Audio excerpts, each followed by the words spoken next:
who I am. He has known me, right? And the more you get to know God, doesn't mean that you don't experience fear. Doesn't mean you don't even experience anger or disappointment. Is that is what happens is you learn that you can't do anything without him. You begin to realize that the promises of God are yes and amen, right? You begin through real life trials and tribulation, begin to understand what's really important and what's not important. You begin to hang on to, you begin to see yourself as you really are, not as what you profess. Because a lot of us, we walk around and we can profess the boldness of Christ and don't even realize that God will, when he allows things to happen in our life, it can be right, not in all cases, but in a lot of the cases, according to what John says, is that every branch that bears fruit, he purges it so that you can bring more fruit. So you might be feeling like, I'm bearing the fruit of Christ. You might be feeling like, I'm doing everything that I know to do, but why am I going through different things? Why am I experiencing this? And it says here that he purges it so that it can bring forth more fruit, right? He said, as the branch cannot bear fruit of itself, except it abide in the vine. No more can ye, except you abide in me. You can know that God is not giving you the spirit of fear.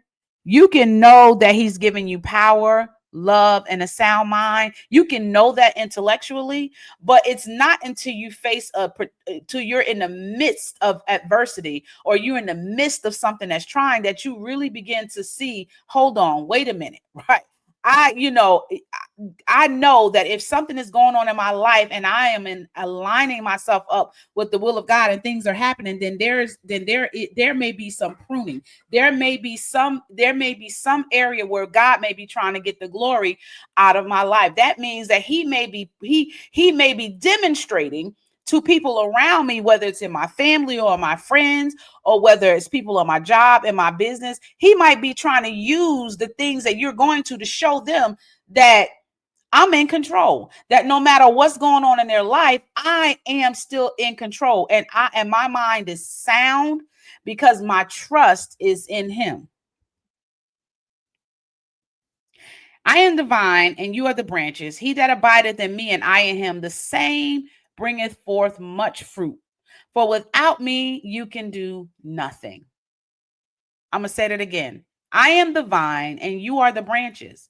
He that abideth in me, and I in him, the same bringeth forth much fruit. Jesus bore, and we're going to get into what fruit is, right? I'm going to talk about so that you can have an understanding of what fruit is. So most of the things that we go through in our mind is not helping, is because we don't understand that every tree that, as long as we're connected to the vine, as long as we're connected to Christ, as long as we're connected to the vine, that his ultimate goal is to bear fruit, right? Just like he bear fruit. That's his ultimate goal in life, is to teach us how to bear fruit, right? Like he did. Because you can't do nothing